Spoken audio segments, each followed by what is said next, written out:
welcome back to The Explainer. So today we're diving into a genuinely fascinating and honestly a pretty complex story. We're talking about a guy who has fundamentally rewired our modern world. I mean, on one hand, you've got this visionary promising us electric cars, reusable rockets, and literally a multi-planetary future with life on Mars. But on the other hand, he's quietly gathered this absolutely unprecedented level of influence over our digital communications and even our physical global infrastructure. We're looking at someone who moves so incredibly fast and builds on such a massive scale that he's actually shaping the future faster than governments can even react to it.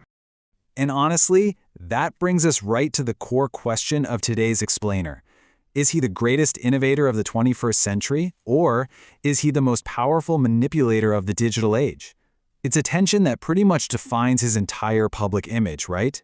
He's revered by millions as the savior of human progress, and then criticized by millions more as a reckless billionaire. So today, we're going to explore this dichotomy, totally neutrally, step by step, and unpack how exactly one single person built such an unbelievable empire of influence. Okay, moving into Section 1, the outcast's digital escape. You know, to really understand the man, we've got to start with the boy, back in 1971 Pretoria, South Africa. Let's move to the timeline and see how this all builds up. Growing up in a country divided by fear and political tension, young Elon felt completely disconnected. He was quiet, kind of socially awkward, and constantly bullied. I mean, one attack was so violent, it actually sent him to the hospital. The real world was just hostile to him. So he found his escape in books about physics, engineering, and sci-fi. But that little retreat into tech, it scaled up super fast. Get this, at just 12 years old, he coded a video game called Blastar and sold it for $500. That was his early proof that he could literally build value out of thin air. Fast forward to the 90s internet boom, he and his brother Kimball launched Zip2. The hustle was absolutely relentless. He's sleeping in the office, coding all day, pitching investors all night. And boom, in 1999, the company sells for over $300 million. That massive payday funded his next big swing, X.com, a digital payment startup that eventually morphed into the powerhouse we all know today as PayPal. All right, Section 2, building the physical empire. Because while PayPal completely changed online commerce, it actually pushed him out. Let's look at his radical pivot. So during his PayPal days, his management style was, well, incredibly intense. So intense that the board ended up removing him as CEO. But instead of just taking his millions and chilling on a beach somewhere, he took a monumental risk. He pivoted away from the digital world of software and dove headfirst into the incredibly unforgiving physical world of hardware, rockets. In 2002, he founded SpaceX. Now, at the time, experts literally laughed. They thought a private rocket company was impossible. And for a minute there, it looked like they were right. Launch 1, failed. Launch 2, failed. Launch 3, another failure.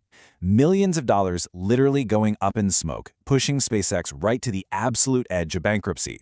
So it all comes down to this massive do-or-die moment, the fourth launch in 2008.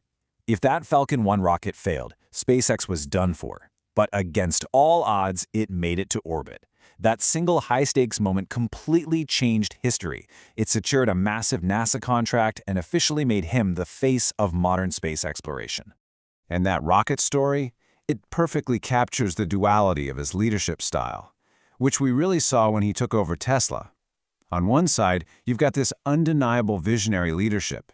He completely shocked the legacy auto industry with the Model S, proving once and for all that electric cars didn't have to be slow or boring. They could be fast, sleek, and highly desirable. But, on the other hand, there was a massive human cost to that success. Factory employees routinely reported a culture driven by a fear of failure, impossible deadlines, and grueling conditions just to hit these crazy production quotas. Plus, critics started pointing directly at the super aggressive rollout of Tesla's autopilot system. It raised some really serious questions. Was he pushing future tech onto public roads way faster than it could be safely delivered? So the debate just kept raging. Was this just the necessary drive of a visionary pushing boundaries, or a toxic obsession with progress at any cost? Which brings us to Section 3, taking over the internet. Because as his physical companies are literally soaring into orbit, his public persona is transforming into a massive internet icon. Through late-night tweets and memes, his online presence started translating into real-world financial power, sending assets like Dogecoin soaring or crashing overnight. Okay, let's dive into this one. $44 billion. That is the staggering, almost hard to wrap your head around amount of money he paid to outright buy Twitter in 2022. He claimed the move was absolutely essential to protect free speech, arguing that social media platforms had become way too politically biased and heavily censored. But man, that acquisition immediately plunged the platform into unprecedented chaos. Mass layoffs gutted the workforce right out of the gate.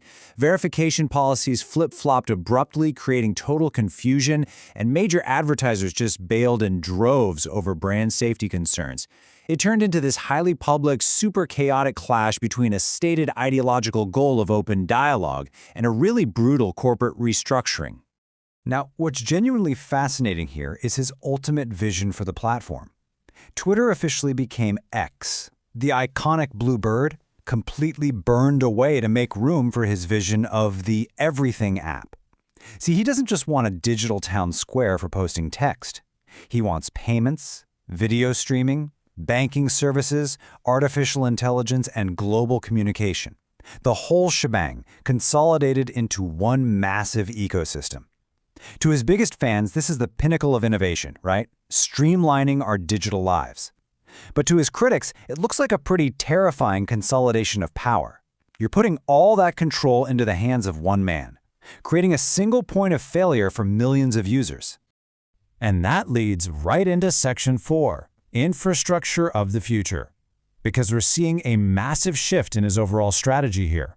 He's no longer just building consumer apps or standalone companies. He is actively building the fundamental infrastructure that entire nations actually depend on. We see this crucial point perfectly illustrated with Starlink. He's deployed thousands of these low Earth orbit satellites, basically blanketing the globe to give high-speed internet to remote areas, regions struck by natural disasters, and crucially, active war zones. During the outbreak of the Ukraine conflict, a highly complex and frankly terrifying reality emerged. Suddenly, a private billionaire had direct operational influence over military communications. Depending on where and when that network was turned on, battlefield outcomes could literally shift. Governments around the world suddenly had to stop and ask themselves a very uncomfortable question. What happens when one single guy, who answers only to himself and his shareholders, controls the communication systems that sovereign nations actually need to survive? And you know, the sheer scale of his ambition just keeps growing as we look at the next phase of his empire. Recently, he launched XAI to go head-to-head with tech giants like Google and OpenAI.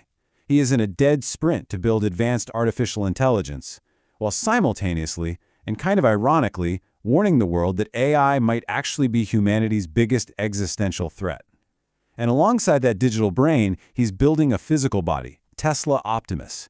These are humanoid robots designed specifically to take over physical labor in factories and eventually our homes.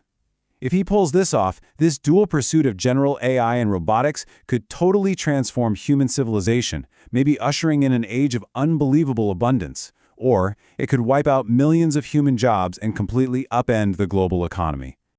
All right, Section 5, Genius or Manipulator. This brings us full circle back to the cult of Elon and his deeply polarized status as a global symbol.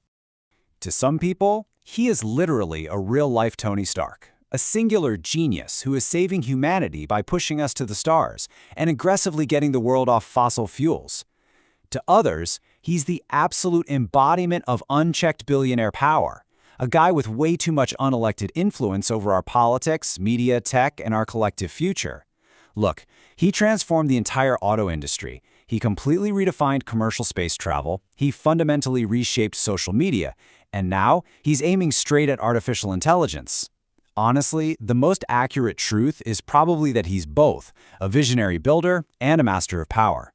But as we wrap up today's explainer, I think the deeper question isn't just whether he's simply good or bad. The real question we need to ask ourselves is this: how much of the future should one man actually control? Think about that the next time you see a rocket launch, watch an electric car drive by, or just scroll through your feed. Thanks so much for joining me on this one, and I'll catch you next time.